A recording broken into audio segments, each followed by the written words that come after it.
Здравейте, приятели! Добре дошли на канала ми. Искам да споделя с вас едно кратко видео. Проблем с BCM модула на автомобил Fiat Tulis 2000 кубика дизел. В какво се изразява проблема? По време на път внезапно спира подкачващата помпа за ниско налягане в резервоара да качва гориво и автомобила гасне и повече не мога да запали. Проблема при мен се оказа, че кабелите са здрави до помпата, но проблем в комуникационния модул, който разпределя напрежението в автомобил. Става въпрос за модул BCM модел L0600.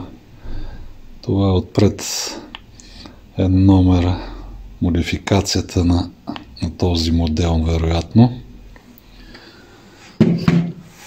И по време на път може да ви създаде много големи проблеми. Това си е моя модул и както се оказа, тези модули, които също могат да бъдат и на Citroen C4, Peugeot 307, подобен може да е и на Peugeot 807, които горе-долу са идентични с Fiat-ите улиси. Така, оказа се, че тук си имат болешка. Това крайното реле, както и с другите релета, може да се отвоят контактите долу от пистата, прекъсва напрежението и спира или подкачващата помпа в резервоара, може да ви спре и печката вътре, климатик, вентилатор. Тук това реле мисля, че е за SCP-то и IBS. Така, ще ви споделя метода, с който може да спестите доста пари от влачене или ползването на пътна помощ. Метода при това BCM е от бушон 13 се прави един байпас към бушон 5. Бушон 5 е самия бушон на помпата, подкачващата помпа за ниско налягане. И начина, ако се случи както при мен някъде по пътищата, да може да се преберете поне да вкъщи. От бушон 13 правим един байпас с една жичка на този пин на бутон 5, на бушон 5. И по този начин напрежението ще достигне до петия пин на PP2 сокета. Това е последния пин долу вдясно, е пина, който подава напрежение към помпата. И ако кабела до помпата е цял, ще можете да се преберете и оттам нататък вече да взимате мерки с отстраняването на проблема. Така, модулите по принцип са капсуловани, но може да се ремонтира. Аз моя го разпечатих с дремел много внимателно и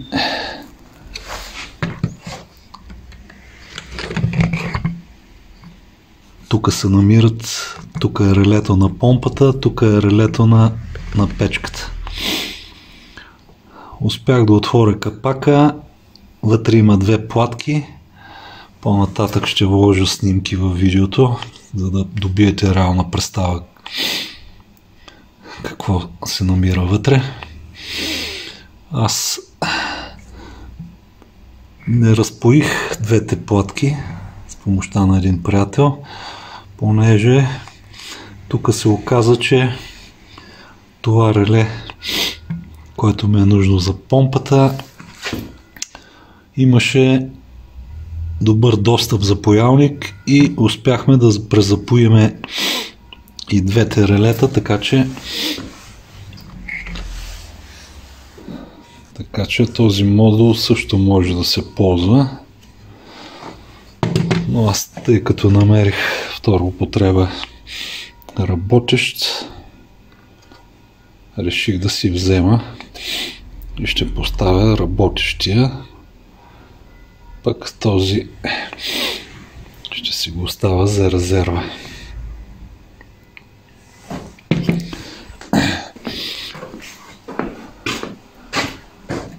Така, тук мога да ви покажа схемичката. Така, блок дизел с DPF.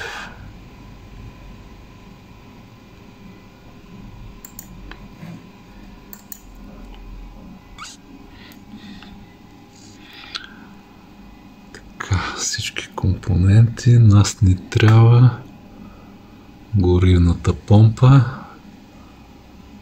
Дали добре фокусира телефона, мисля, че не, но това е положението.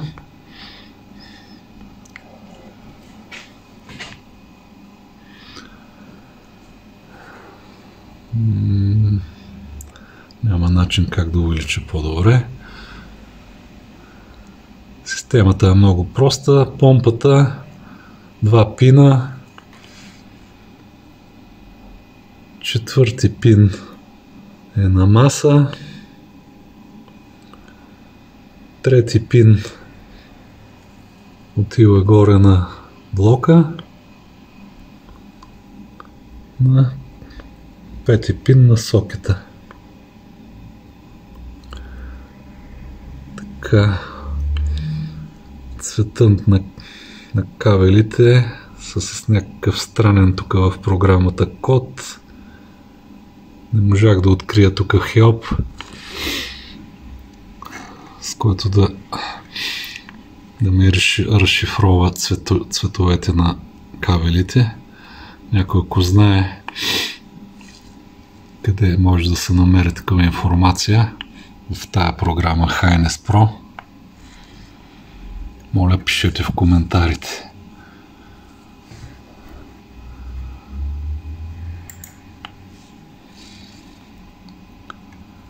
Така, тук друго нищо не ни вълнува.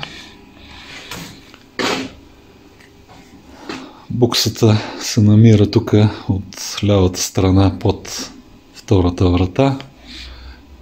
Буксата е с 6 пина, но се използват 4.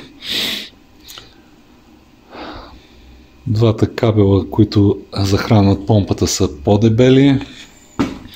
Другите два кабела са за нивомера на гориво, така че лесно може да го намерите, си направите достъп и да проверите дали идва ток там или не. Ако не идва до там ток,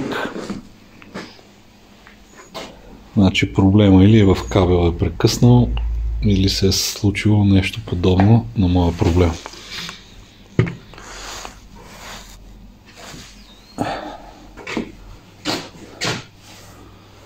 Така. Тук няма кой знае какво интересно. Модула се поставя.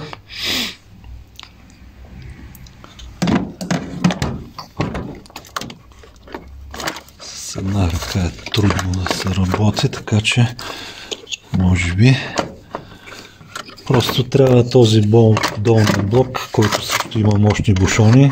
Обязателно да ги проверите дали всичко е наред с тях. Просто се съвместява отвора на BCM с долния блок.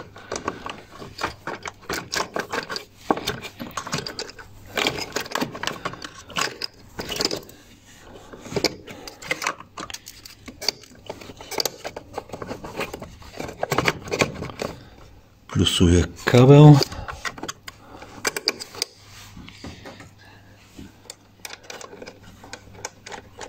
Гайчицата стяга.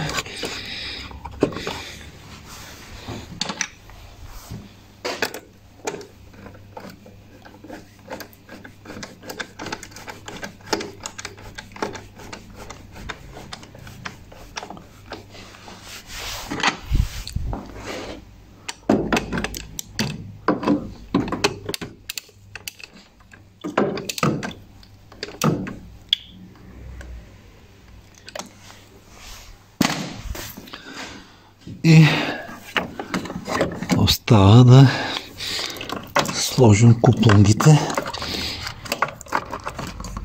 Така, поставяме куплунгите. Мисля, че е добре да започнете от долният куплунг.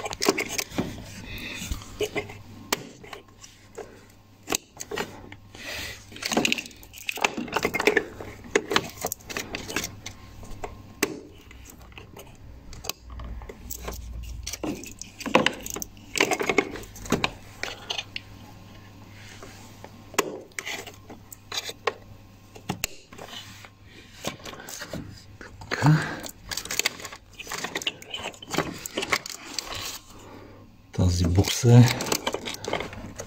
отива към печката. Бойката. Ето тази.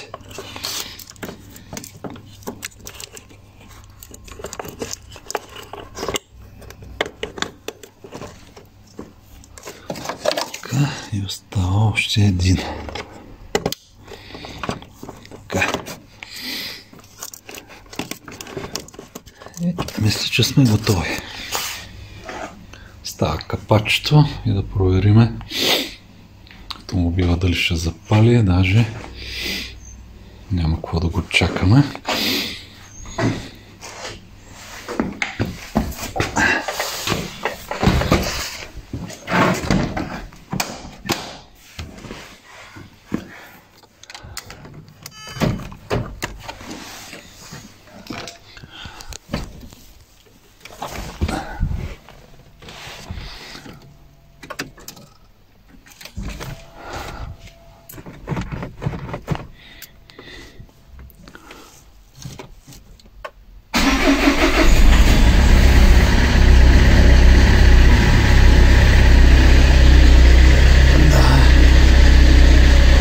Изчекане гори, което е прекрасно.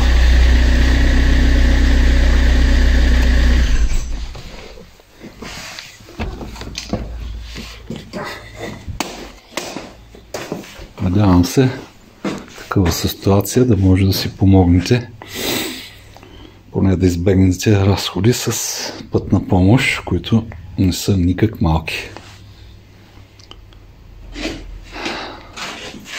Така, то всъщност ще добавя към видеото и още информация, така че останете още малко на разположение. Допълнение, за да отворите капсуловната кутия, не знам дали се вижда добре, но тук съм направил с фломастер. Мисля, че добре се вижда. Като база тази повърхност и тази повърхност, мисля, че се вижда. И продължавате по четирите края. Трябва да бъдете много внимателни.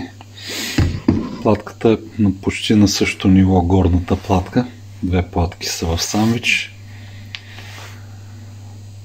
Ако режете, трябва много да внимавате. Аз срезах с помощта на такъв инструмент с дремелче. Много внимателно. Не е проблем, когато човек внимава, може да реши всякакви проблеми.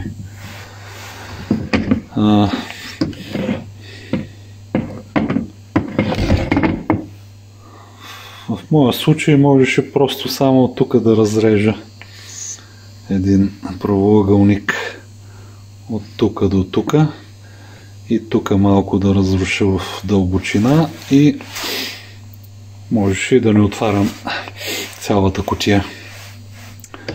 Добре се виждат вътре. И ако релетата не са изгорели, да са натекли вътре, да се разтекла пластмасата, може само да се презапои и да се запечата отново с силикон.